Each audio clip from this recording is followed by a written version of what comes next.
Hello students, today we shall discuss the 7th January 2020 JEE Main question paper, which is the evening shift one. Let us see the question number first, that is 26th question here. The question is, the redox reaction among the following is formation of ozone from atmospheric oxygen in the presence of sunlight. So question number 26, I shall write the equations for this first one. Ozone is forming from the oxygen. So 3O2 is equilibrium with 2O3, ultraviolet. So here the oxidation state of both oxygen and ozone, in both the cases it is 0, elemental form or their respective allotropic forms. Oxidation state of any atom in the molecular form, elemental form or in the allotropic forms is 0. So no change in the oxidation state here. This is the first option. Let us see the second option. Reaction of CO, H2O taken 6, Cl3 with AgNO3. So we shall write the equation first here. CO, H2O taken 6, Cl3 plus AgNO3. So here Cl3, chlorine, is present at the outside of the square bracket, so it is a primary valence. Primary valence is also called the ionizable valency. So 3 chlorines are there here, so we need 3 silver ions to precipitate it. So we get the CO, H2O taken 6, NO3 taken thrice plus 3 AgCl, silver chloride, which is a precipitate. Here silver oxidation state +1, here also silver oxidation state +1, here chlorine oxidation state -1, here chloride ion oxidation state -1, nitrate ion -1, here also nitrate ion -1, and remaining cobalt here +3, here also cobalt +3, H2 molecule is neutral, so that I am taking as a combined. If you want separately, hydrogen +1, oxygen -2, hydrogen +1, oxygen -2. So there is no change in the oxidation state of any of these elements here. So this is not the redox reaction, it is just a precipitation reaction. Third option, let us see reaction of H2SO4 with NaOH.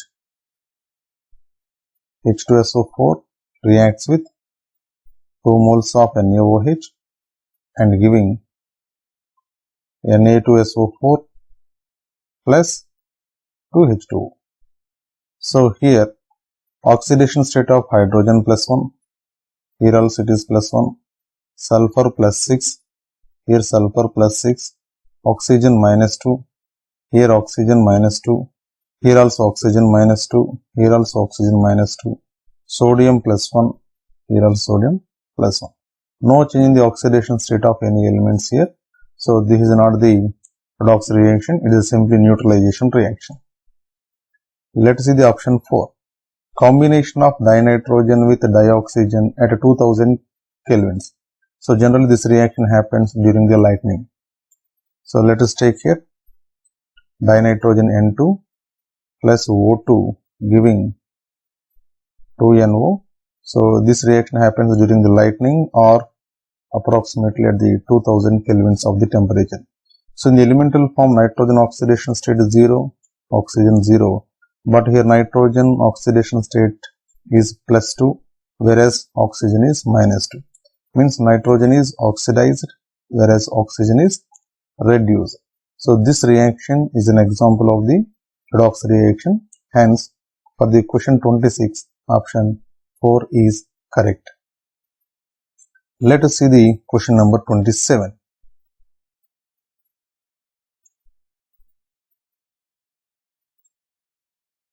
Among statements A to D, so 4 statements have been given here.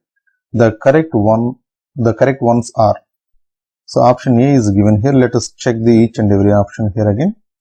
Decomposition of hydrogen peroxide gives dioxygen. Let's see the reaction. H2O2, when undergo decomposition, it gives H2O plus O2. Let's try to balance this. So this is the reaction. So this is true as oxygen is coming out. Let us see the option B, means second statement B. Like hydrogen peroxide, compounds such as KClO3, lead nitrate and NaNO3 when heated liberate dioxygen. So let us take these three compounds which are important compounds, and we need to remember certain properties of these compounds also. One is potassium chlorate, second one is lead nitrate, third one is sodium nitrate, NaNO3. Basically, this is the chlorate ion, these two are nitrate ions. So chlorates and nitrates. So ClO3 minus, which is called as the chlorate ion, and NO3 minus, which is the nitrate ion. So these ions have the property of oxidizing nature. They are having the oxidizing nature. So they oxidize the other elements or whatever the available ions are there. But here potassium is in the +1 oxidation state, lead is in the +2 oxidation state, sodium is in the +1 oxidation state. So these metal ions already in their possible stable oxidation states. So not possible to oxidize any of these metal ions by these particular chlorates or nitrate ions. Then what these chlorates and nitrates will do, they oxidize the oxygen available with them. So oxide ion will be oxidized to the oxygen. So here whatever the oxide O-2 ion is there, so this shall be oxidized to the oxygen. So these chlorates, nitrate ions, whenever they undergo decomposition, they obviously oxidize the O-2 ion. They obviously oxidize the O-2 ion to the oxygen. So that option B is also correct. Next, 2-ethyl anthraquinone is useful for the industrial preparation of the hydrogen peroxide. As this reaction we have already seen, 2-ethyl anthraquinone, this is the anthraquinone. So this anthraquinone, when subjected with the H2, again it gives the hydrogen peroxide. Hence this is helpful in the preparation of the hydrogen peroxide. Hydrogen peroxide is used for the manufacturing of the sodium perborate. Let us see the sodium perborate, option C here. So sodium perborate ion will be like this.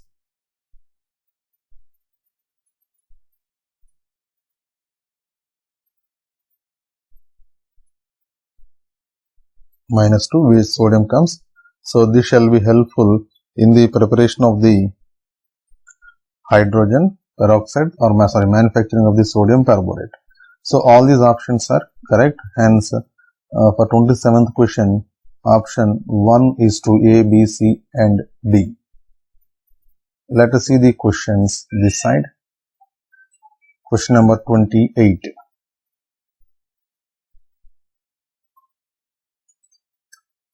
In the following reactions, products A and B respectively are.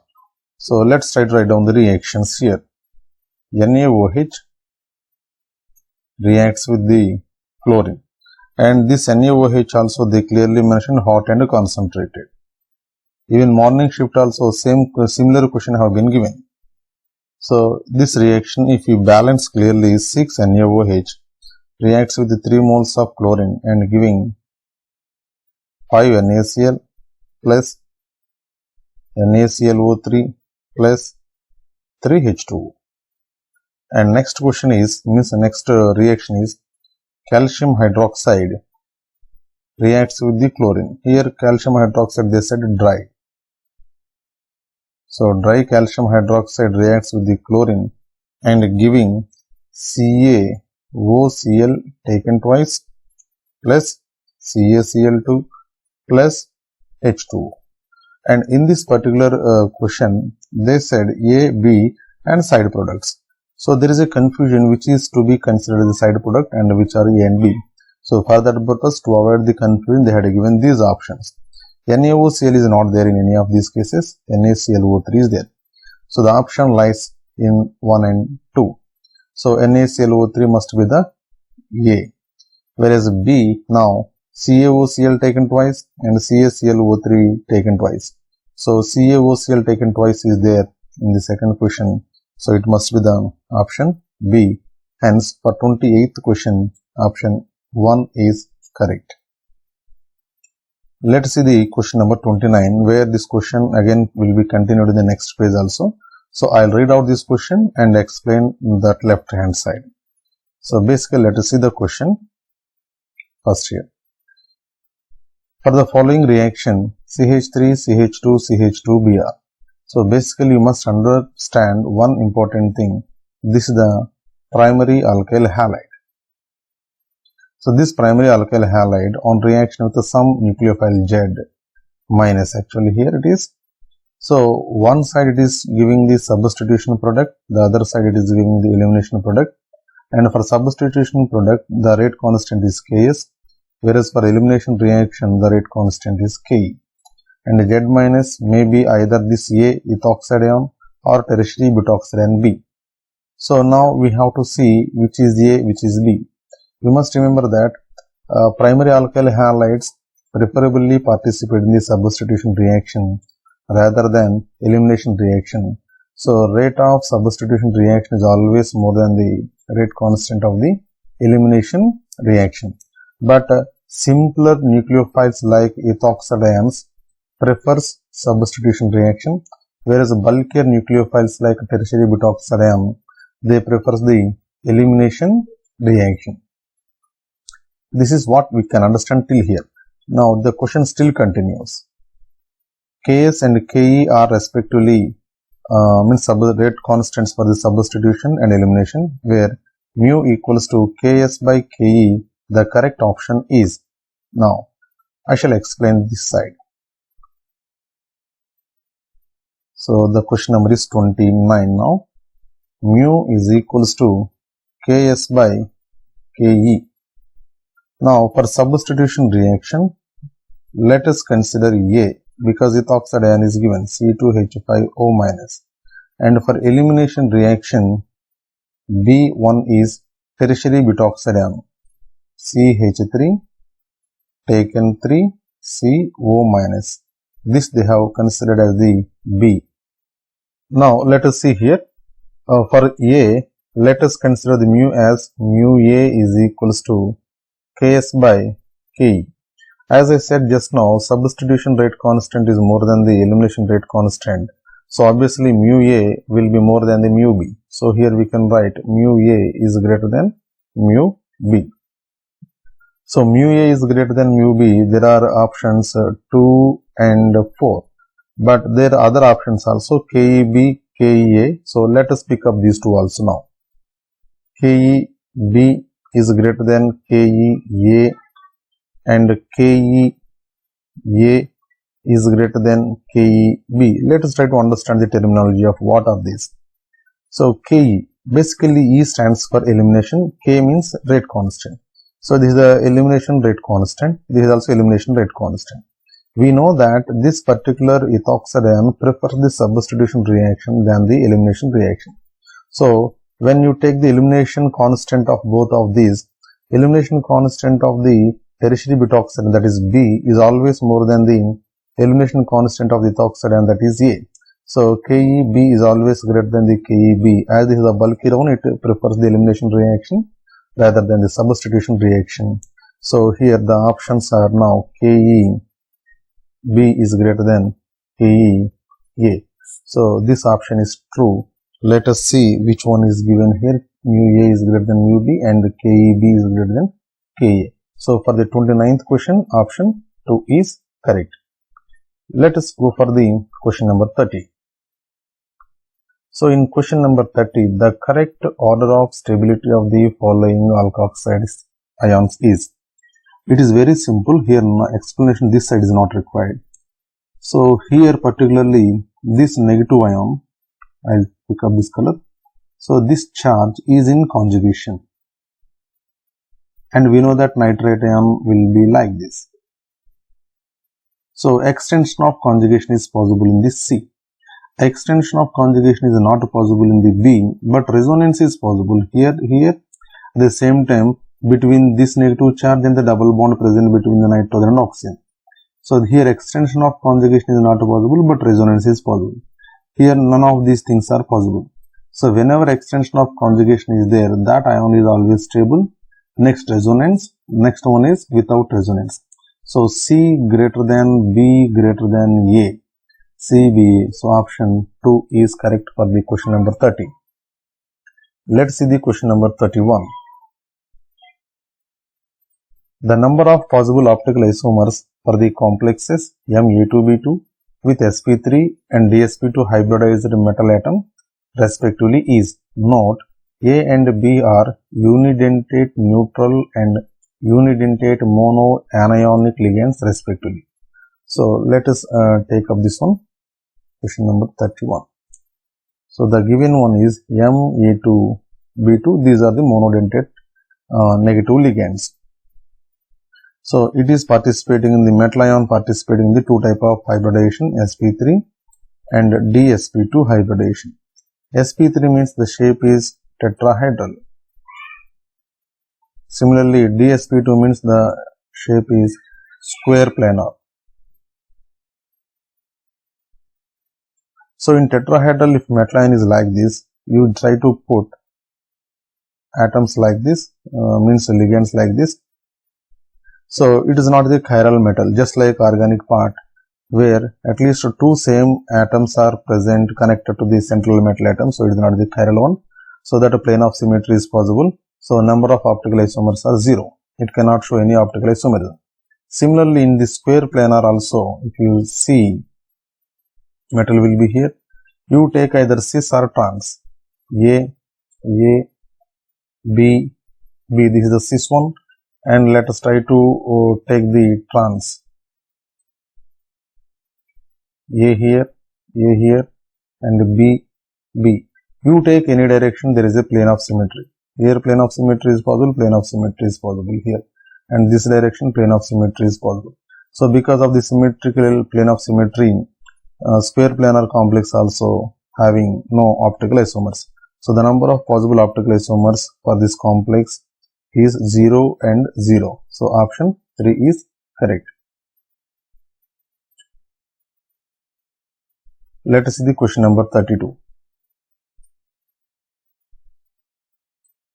So for the question number 32, a chromatography column packed with silica gel as a stationary phase was used to separate a mixture of compounds consisting of A. benzoylide, B. aniline and C. estrophenone.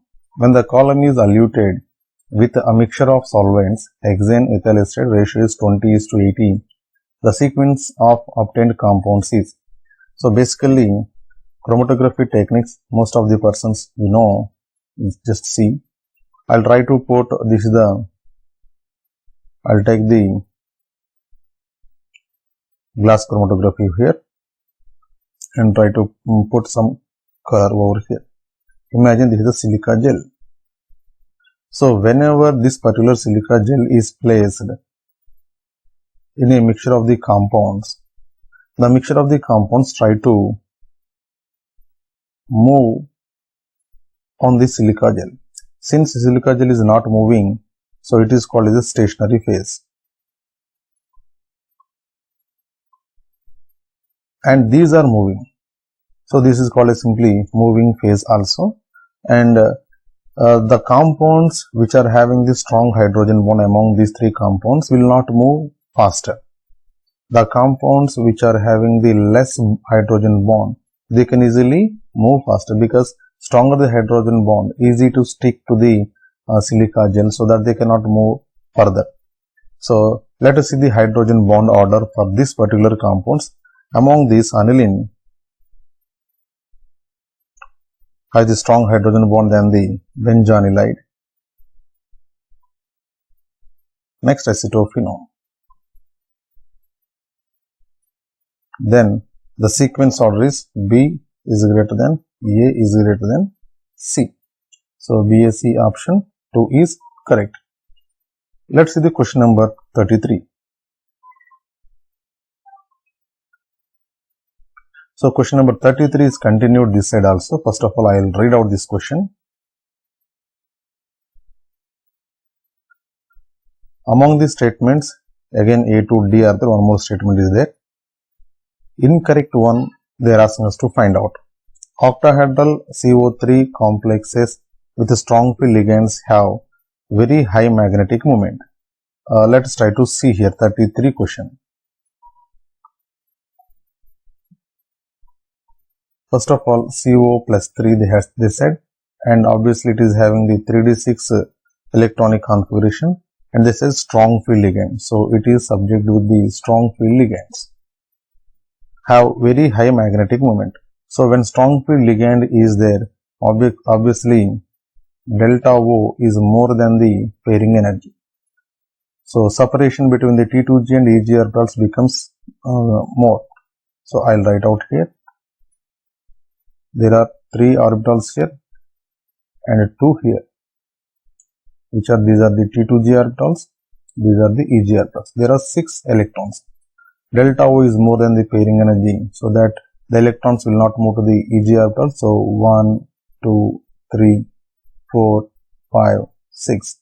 All the electrons lies in T2G orbital, so that we can write T2G 6 it is, or else we can write as a T2G 2, 2, 2 and EG 0. Here also we have to write on the EG 0. So they said very high magnetic moment. Actually here there is no electrons.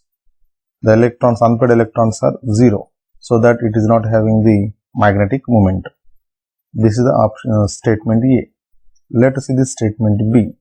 When delta naught is less than the pairing energy, the d-electron configuration of CO plus 3 in an octahedral complex is T2G4 Eg2. Let us see here, same condition, CO plus 3 again, so 3d6, but they said now this condition is opposite, means reverse actually.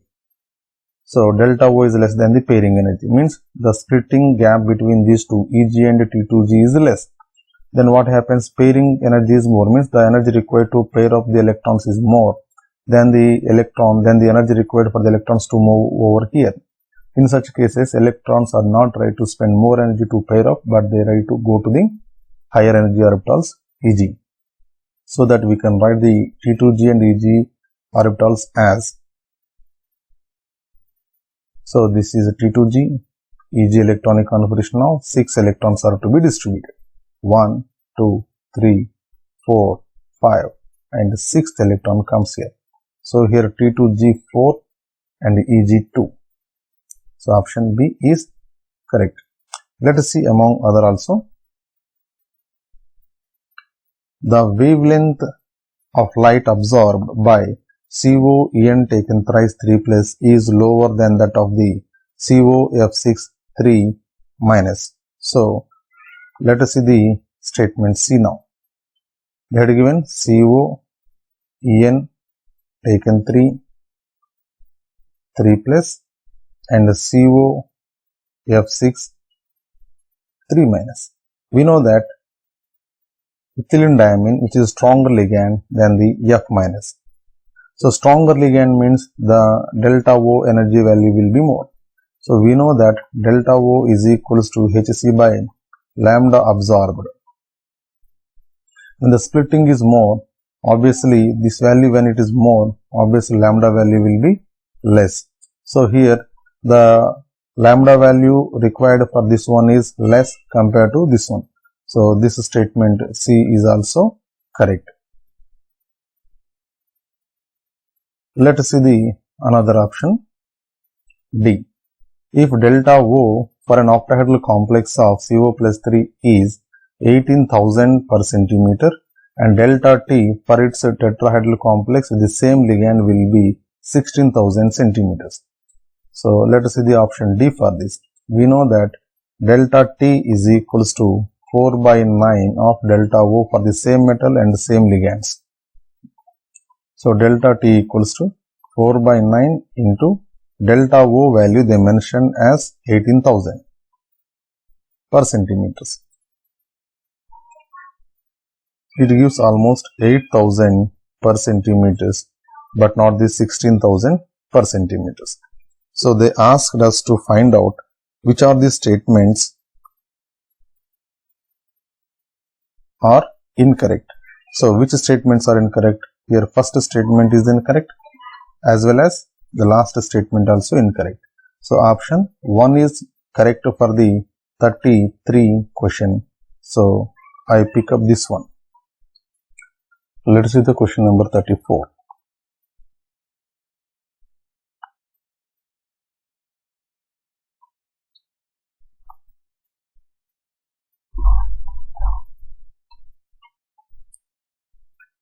Consider the following reactions.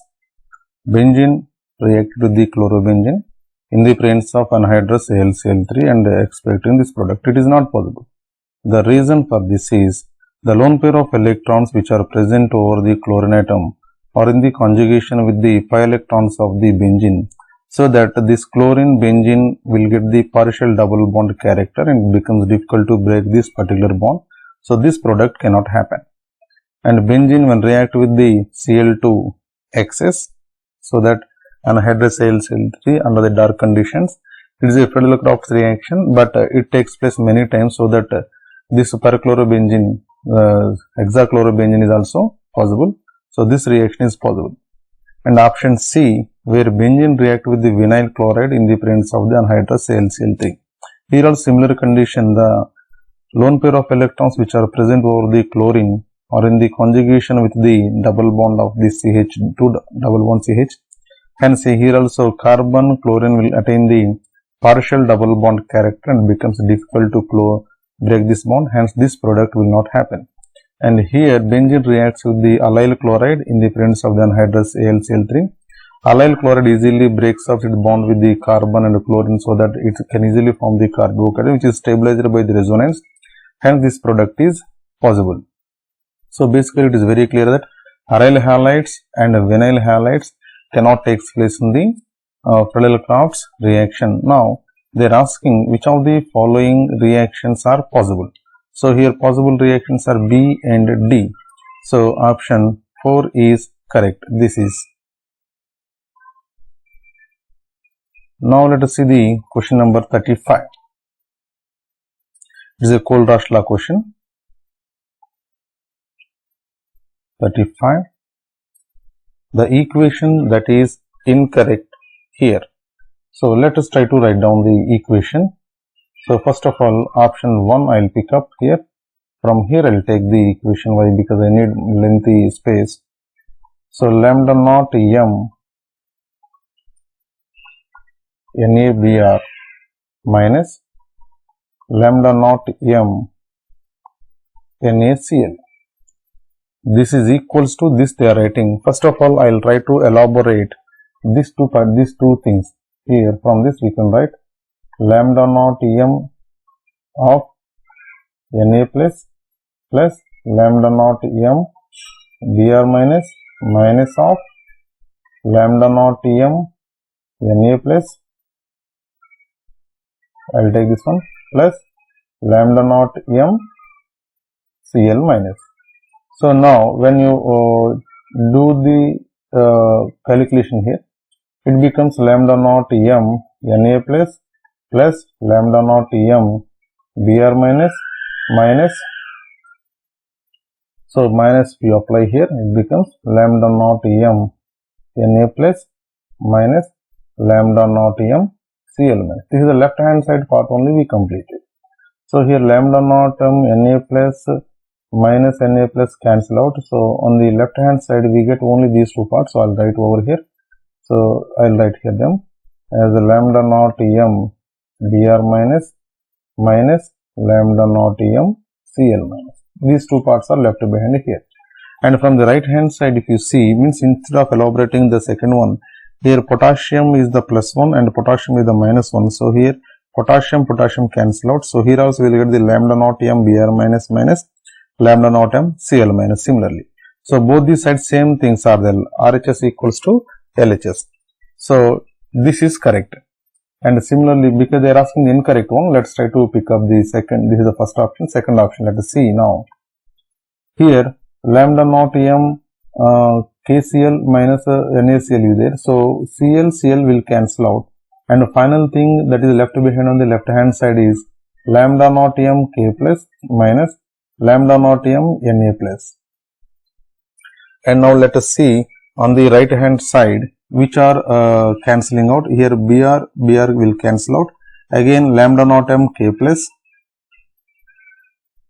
minus lambda naught m Na plus. So LHS equals to RHS. So this is also correct. Now let us see the option means 3. Now here lambda naught m H2O is equals to lambda naught m HCl plus lambda naught m NaOH minus lambda naught m NaCl. So Na part they are cancelling out, Cl minus also they are cancelling out. Finally H and OH, so H2O is there. So this is also correct. And now let us see the option number 4 here. Lambda naught m NaBr minus lambda naught m sodium iodide. So here plus sodium minus sodium will get cancelled, and the final LHS is lambda naught m Br minus lambda naught m I minus. Now RHS here Br minus plus Br minus get cancelled. So here RHS becomes now lambda naught m K plus minus lambda naught m Na plus. So these are not same. So this is not equal to each other. Hence, among all the given options, option 4 is incorrect. Let's see the question number 36.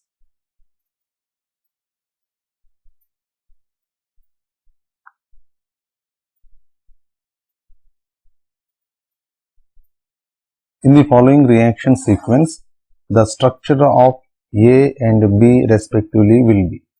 So let us see this reaction here. The given compound is this one, CH2Br. So when it is subjected with the HBr, initially it undergoes acidification here.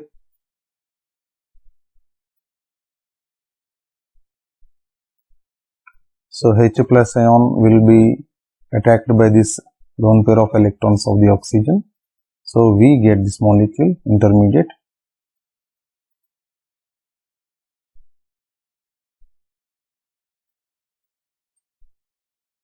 This is called as protonation. Afterwards, the Br minus, what is left behind in the first step, will attack on this particular carbon. So there are two chances for this Br minus to attack. One is to attack over this carbon and one is to attack over this particular carbon. But because of the lone pair of electrons which are in the conjugation with the double bonded electrons, pi electrons of the benzene, so this bond cannot be broken. So here this will be preferable step rather than this one. So now it becomes here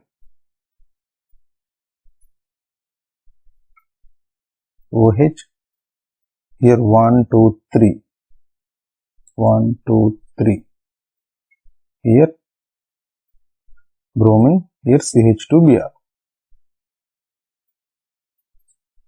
Now they are using here, this is the A molecule, now sodium and dry ether, and they said intramolecular product. This is intramolecular Wurtz reaction.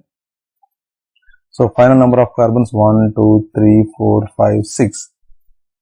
So 6 membered ring shall be formed along with OH here, and this is the product B. So we can pick up the products here. Let us see the among given options here.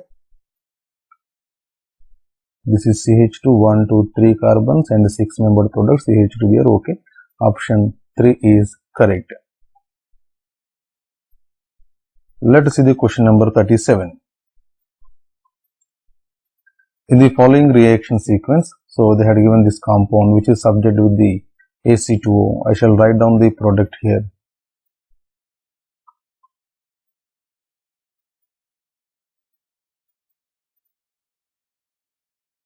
Acetic anhydride, which gives NHCO, CH3, and CH3 here, and later it has been subjected with the bromine in the presence of the weak acid, acetic acid. So this is the product A here, and here bromination takes place on the aromatic ring, that is ortho position to the NHCOCH3.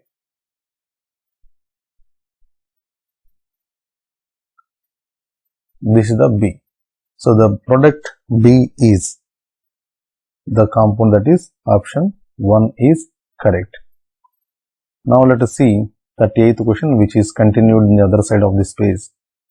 Identify the correct labels of A, B and C in the following graph from the options given below. So we need to, this is a graphical representation question. Question number is 38. So from this graph, there is a graph A, B, C points are given. Root mean square speed VRMS, most probable speed VMP, average speed VAV has been given. So they are asking among these which is the most probable velocity, which is the RMS velocity, and which is the average velocity. So we know that RMS velocity formula under root of 3 RT by M, and most probable velocity formula under root of 2 RT by M, and average velocity formula under root of 8 RT by pi M. So when you take the ratio of all these, you will get the RMS velocity root 3 is to average velocity, let us take here average velocity, and most probable velocity. So if you put the average velocity here, because RT by M is common in all these cases, root RT by M, so it get cancelled. So root 3 is left behind here, and from the average velocity it is root 8 by pi, and most probable velocity it is root 2. So among these values, root 3 value is higher. So root 3 value is higher than the root 8 by pi value, which is higher than the root 2 value. So higher the value means, see here, this side speed is more. So this is the speeder one, that is the C. So RMS velocity is the C, and next one is, this is the average velocity B, and this is the A is the most probable velocity. So it is RMS velocity, average velocity and most probable velocity. Let us see here, A is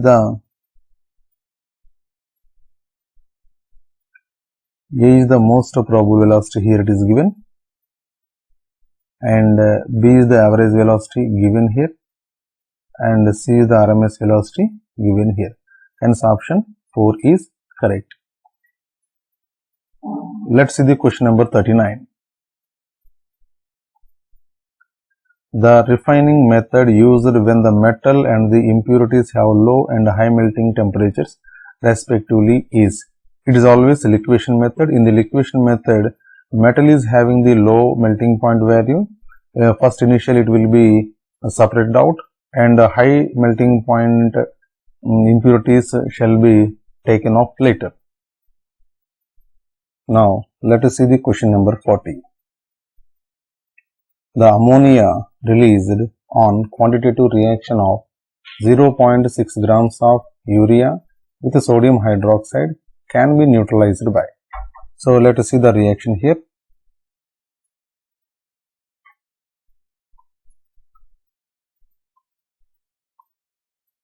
Urea on reaction with NaOH,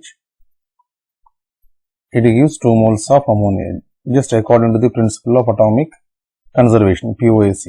2 nitrogens are there, so we can get the 2 moles of ammonia.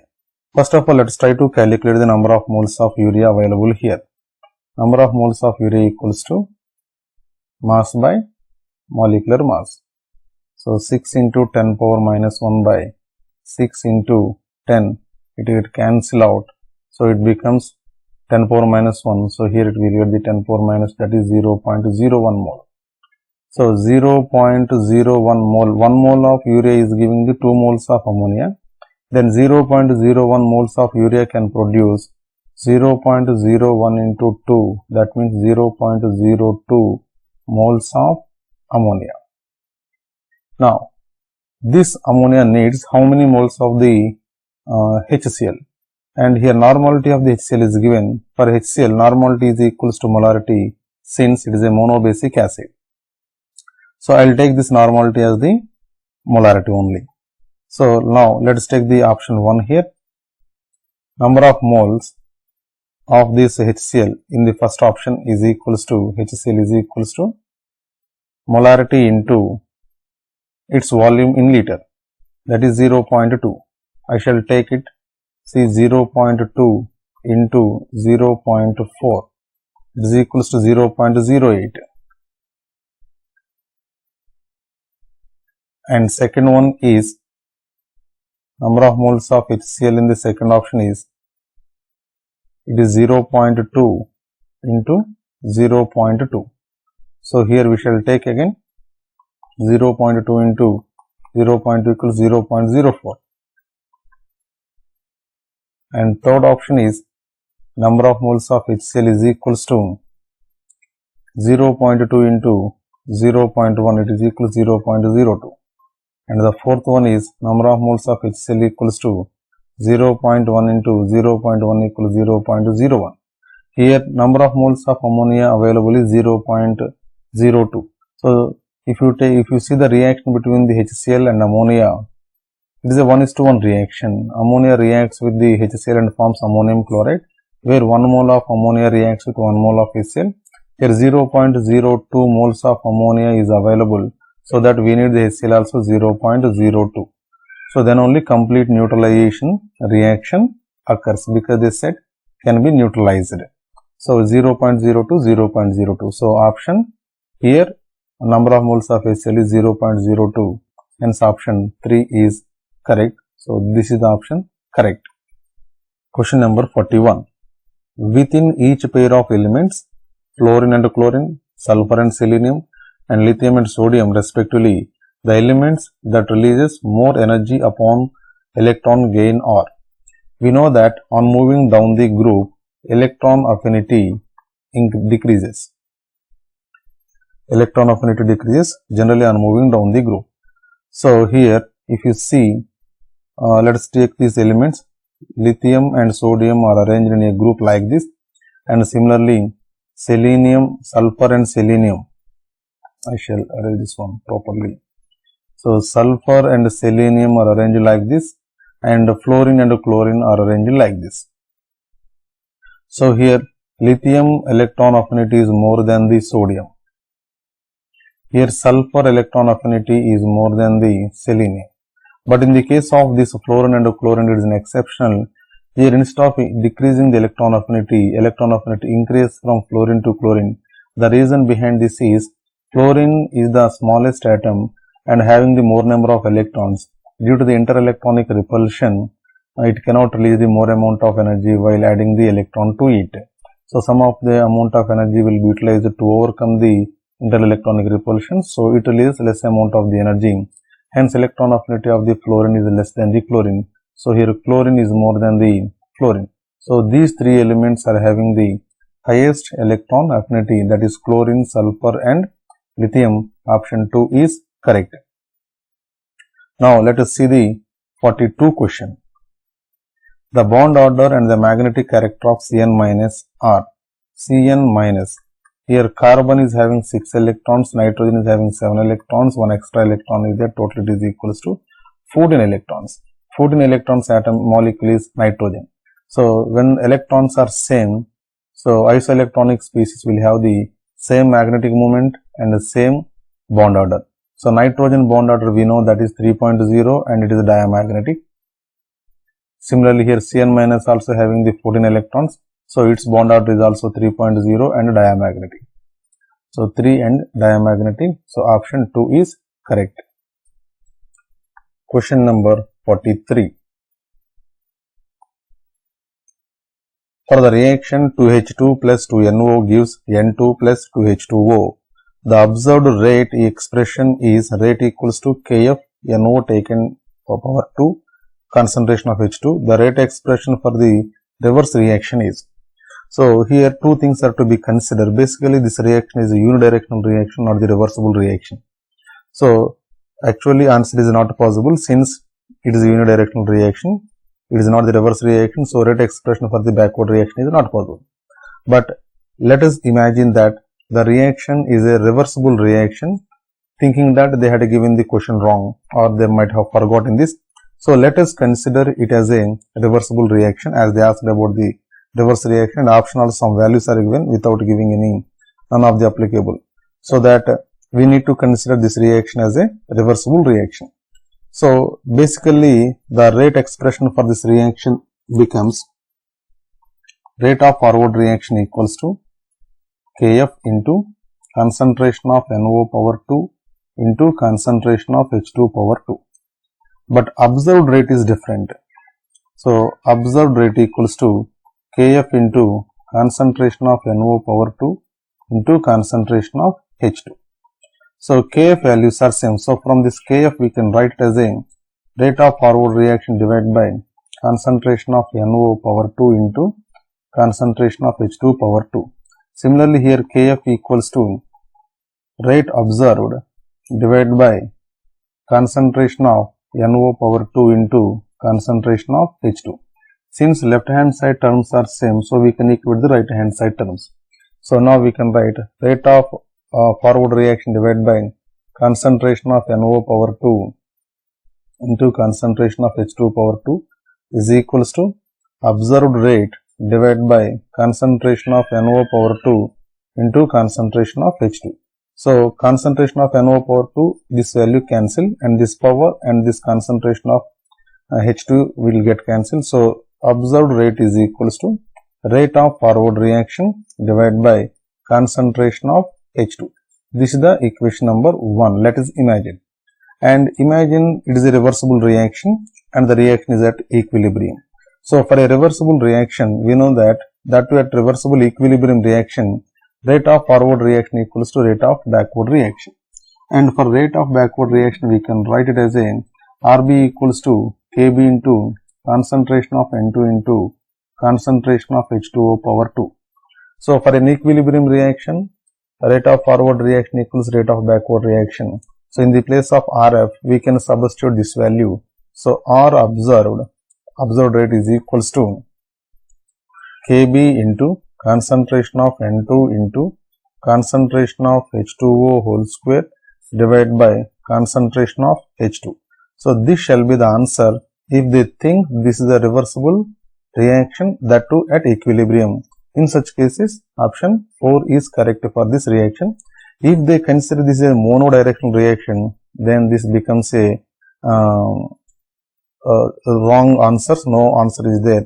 So they may give the additional marks for this. Now let us see the next question. Let us see the question number 44. Which of the following statements is correct? Gluconic acid can form cyclic acetal and hemiacetal structures. It is incorrect. Only glucose can form, not gluconic acid, where carboxylic acid is present. Option 2 is gluconic acid is a dicarboxylic acid. So I will write down the structure of the gluconic acid.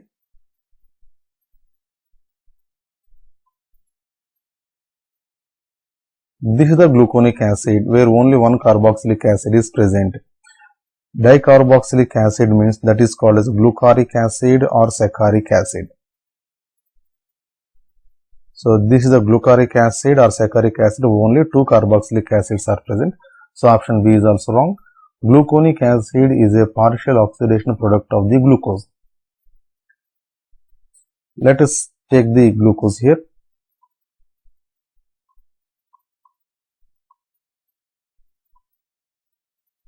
So when glucose is subjected with the bromine water, it undergo partial oxidation. It oxidizes only CHO part to the carboxylic part, bromine. But at the same time, if you use the concentrated HNO3, which is a strong oxidizing agent, it not only converts the CHO to COOH, but also converts the primary alcohol group to the carboxylic acid. So this is called the complete oxidation. This is called the partial oxidation. So gluconic acid is a partial oxidation product of the glucose. Option 3 is correct. So they are asking about the correct only. gluconic acid is obtained by oxidation of the glucose with HNO3. No, actually glucose when subject with HNO3 we get the glucaric acid, not the gluconic acid. So let's go for the next question.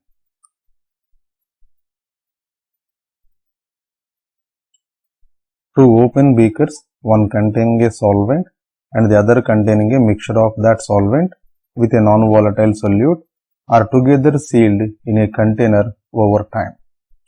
So let us see, there are two beakers. Both are having the same type of the solvent. Solvent is same in both of these beakers and equal amount of solvent is present. Here it looks different, equal amount of solvent is present. Imagine. Now it is having the second beaker is having the non-volatile solute also. So this is called the solution. This is called the solvent. And these two are placed in a closed container. Completely. We know that whenever solvent is present, it goes for the evaporation. So here some vapor shall be formed over the solvent.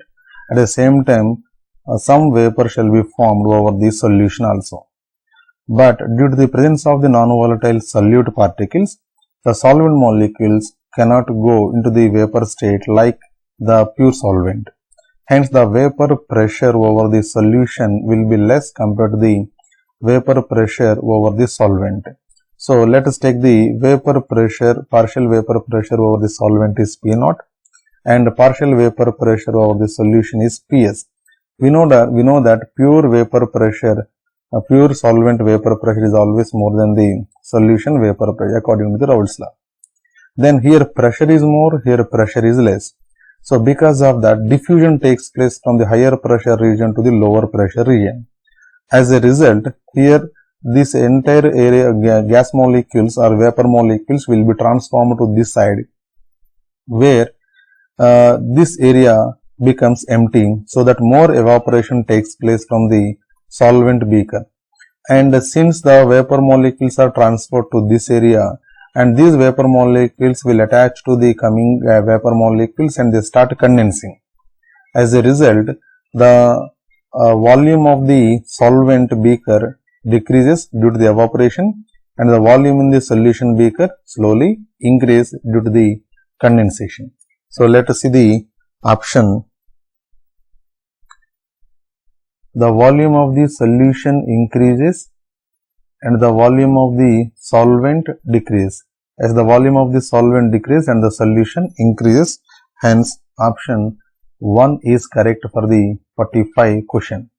Now let us see, consider the following reactions. NaCl plus K2Cr2O7 plus H2SO4 gives A plus side product. A reacts with NaOH gives B plus side product. B reacts with H2SO4 plus H2O2 gives C plus side product. This is the 46th question and the question continues the other side also. Let us see here. The sum of the total number of atoms in one molecule each of A, B and C is. So objective type of the questions are over. Now calculation part questions have come, integer type questions. Now let us see the 46th question. So first of all, let's try to write down these reactions here. 4 NaCl plus K2Cr2O7 plus 3 H2SO4. This is concentrated H2SO4 gives 2 CrO2Cl2 chromyl chloride, which is the A, plus K2SO4 plus 2 Na2SO4 plus 3 H2. And this is CrO2Cl2, which is a product reacting with the NaOH. So here CrO2Cl2, which is the A reacting with the NaOH, giving sodium chromate Na2CrO4, which is the B compound, and side products are H2O and NaCl. And this Na2CrO4, which is a sodium chromate, B.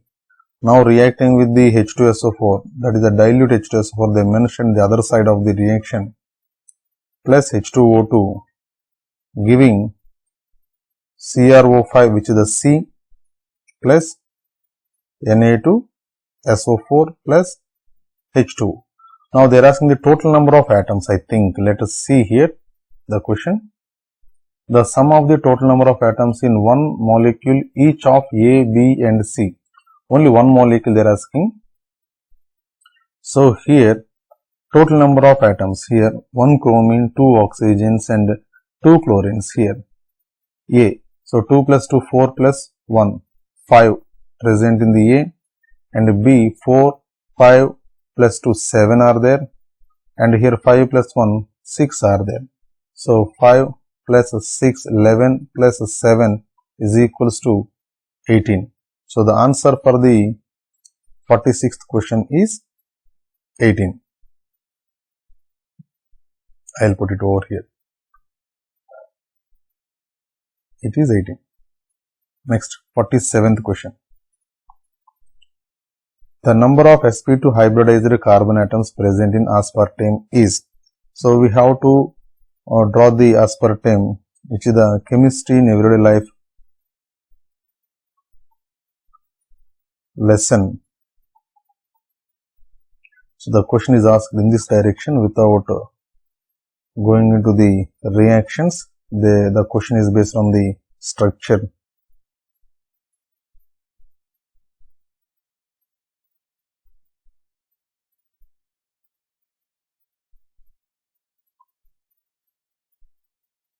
So all double bonded carbon atoms are with sp2 hybridization. So here 1, 2, 3, here 3 plus benzene is having 6, all these. Totally 9. So here the answer is 9. Next, 48th question. The standard heat of formation of ethane C2H6, they are asking if the heat of combustion of ethane, hydrogen and graphite are minus 1560, minus 393.5 and minus 286 kilojoule per mole respectively. So first of all, let's try to write down the data here. So given data is heat of combustion of ethane C2H6 on reacts with the oxygen gives 2CO2 plus 3H2O. So heat of combustion for this reaction, standard heat of combustion, I think they mentioned as a standard one, let us consider delta naught. So ethane is minus 1560 kilojoules per mole. Here oxygen I am not balancing, even you can balance. Here 4 plus 3 7 are there, so 7 by 2. And the second data given is hydrogen. H2 reacts with oxygen and giving the H2O. So here I will take the half O2. So delta H naught C, heat of combustion of hydrogen per mole only, no? So it is minus 393.5 kilojoules per mole. And graphite, now last one, graphite, it is carbon in graphite form reacts with the oxygen and giving the CO2 gas, and delta H naught combustion of the graphite is minus 286 kilojoules per mole. Here one important thing to be discussed is these heat of combustion values are heat of combustion of ethane, heat of combustion of hydrogen, heat of combustion of the carbon. At the same time, this is the heat of formation of carbon dioxide, and it is the heat of formation of the water. The same value we can consider the heat of formation of the CO2 and H2O also. Now they are asking the heat of formation of the ethane. So if ethane is formed, then what must be the value for that reaction, heat of formation? So I shall take this reaction again over here. C2H6 plus 7 by 2 O2 gives 2 CO2 plus 3 H2O.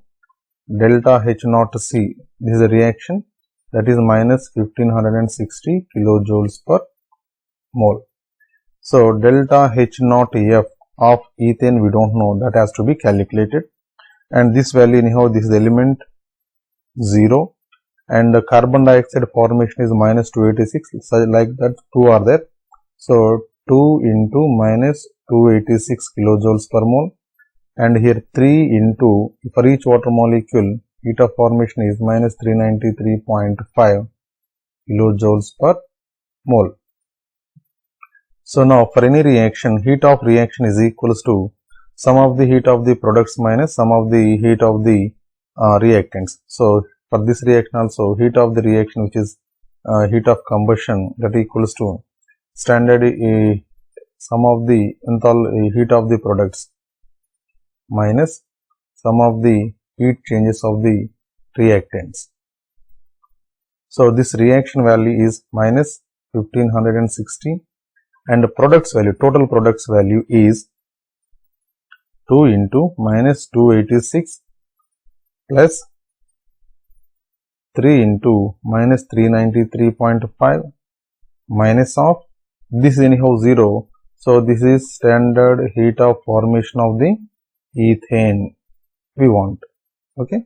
So now you bring this one this side and send this value the other side. So we will get the heat of formation of the ethane is equals to this value. I will take the help of the calculator. So 286 into 2, 572. So that is minus 572. Here minus into plus becomes again minus. So I shall take the help of the calculator once again. So that's 3 into 393.5. This value equals to 1180.5. 1180.5, and here minus a minus of minus value, it becomes plus. So 1560. So we shall do it again. So here it is 1560 minus 572 equals to some value we got, again minus 1180.5 equals to minus 192.5. It is minus 192.5 kilojoules per mole.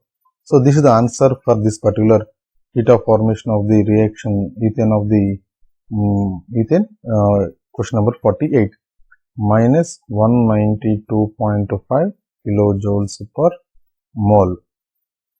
Let us solve the question number 49. The flocculation value of HCl for arsenic sulfide salt is 30 millimoles per liter.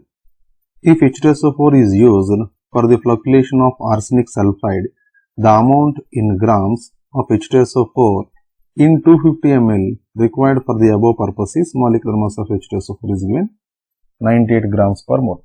So here basically let us see arsenic sulfide As2S3, which is a negative sulfide, negative salt. Then it is due to the sulfide ions, S minus 2 ions. So it needs positive ions to be precipitated out. So for that purpose they are using H plus ions from both HCl and H2SO4.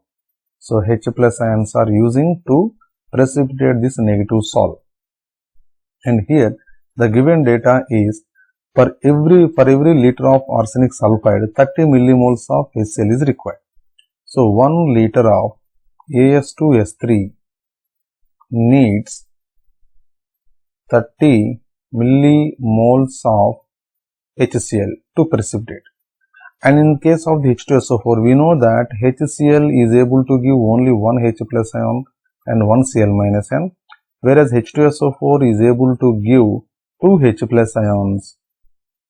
So the basicity of the H2SO4 is 2. That's why here 30 millimoles of H2SO4 is not required, only 15. So 1 liter of As2S3 needs, in case of H2SO4, it needs only 15 millimoles of H2SO4, because H2SO4 gives double the number of the H plus ions of the HCl. That's why if it is multiplied with 2, you will get the 30 millimoles of H plus ions. Okay. So here 1 liter means 1000 ml. 1000 ml of As2S3 needs contains 15 millimoles of H2SO4. Then 250 ml of the solution contains how many millimoles of the H2SO4?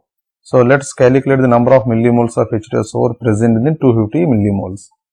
So 250 ml. So 250 into 15 divided by 1000. It goes almost 4 times. So 15 by 4 means it is approximately 3.75 millimoles of H2SO4. So here we know that they had given one more important thing. 1 mole H2SO4 mass is 98 grams. Okay. Then 3.75 millimoles H2SO4 mass is how much? It is very simple to write down here. 3.75 milli means 10 power minus 3. Mole means here 98 grams of H2SO4. So if we multiply this, let's take the help of the calculator here again. 3.75 into 98 is equals to 367.5. 367.5 into 10 power minus 3 grams. So if you want to remove this one, 1, 2, 3, it becomes 0.3675 grams of H2SO4 is required. So answer here is 0.3675 grams. Let's see the question number 50. 3 grams of acetic acid is added to 250 ml of 0.1 m HCl and the solution made up to 500 ml. To 220 ml of the solution, half ml of 5m NaOH is added. The pH of the solution is, some other given data is also given over here. So let us take here the first given information. They have taken 3 grams of acetic acid. So which is added with the 250 ml of 0.1 m HCl solution. So this entire solution is made up to 500 ml later, and from this only 20 ml of the solution is utilized to neutralize the NaOH solution. So our calculation must be confined to the 20 ml.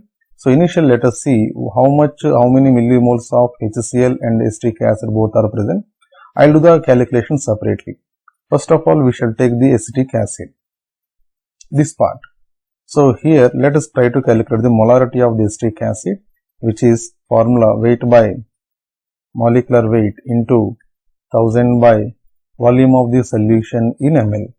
So molarity equals to weight of the acetic acid is 3 grams, its molecular mass is 60, 1000 by, and the solution is made up to 500 ml. So it goes almost 2 times, it goes almost 20 times, and here it is 10 times. So m equals to 0.1 m. Let us try to calculate number of millimoles. Millimoles of acetic acid. So number of millimoles of acetic acid is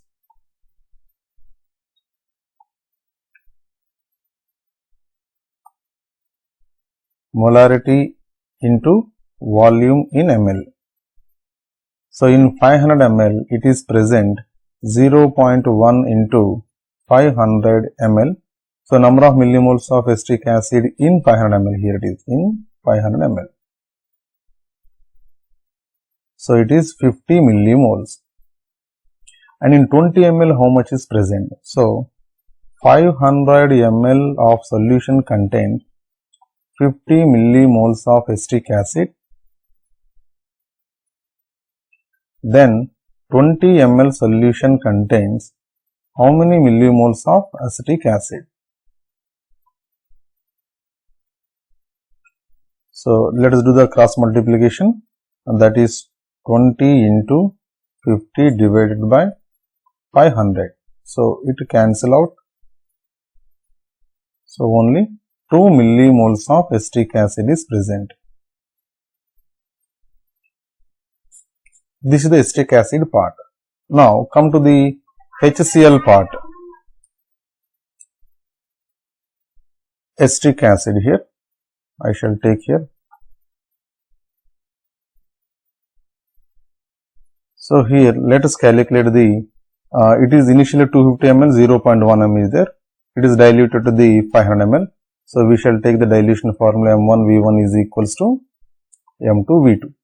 Initial molarity is how much? 0.1 and its volume is 250 ml and the final molarity is unknown and the volume is 500 ml. So it goes almost 2 times. So molarity M2 is equals to 0.1 divided by 2. So it can be written as 1 into 10 power minus 1. 1 into 10 power minus 1 divided by 2. So 1 by 2 means 0.5 into 10 power minus 1, that is equals to 0.05 millimoles. It is molarity, sorry, millimoles I said. Now we got the molarity. Now let's try to find out the millimoles of HCl in 500 ml of the solution. So here number of millimoles of HCl in 500 ml of solution. So that is equals to molarity into volume. Molarity is 0.05 into volume is 500 ml. So now this can be written as 5 into 10 power minus 2 into 5 into 10 power 2. So it cancel out. So 5 into 5 is 25 millimoles. This 25 millimoles is present in the 500 ml, but our calculations are confined only to the 20 ml. So let us try to find out how many millimoles of HCl is present in the 20 ml. So 500 ml solution contains 25 millimoles of HCl. Then 20 ml solution contains how many millimoles of HCl? So number of millimoles of HCl is 20 into 25 divided by 500. So let's take the help of the calculator. 20 into 25 equals to, so divided by again 500 means we will get the 1. So this value is equals to 1 millimole is present. So now the calculation will be done according to the here given extra NaOH is given half ml 5 molarity. So let us find out the number of millimoles of NaOH also, then we get the solution very easily.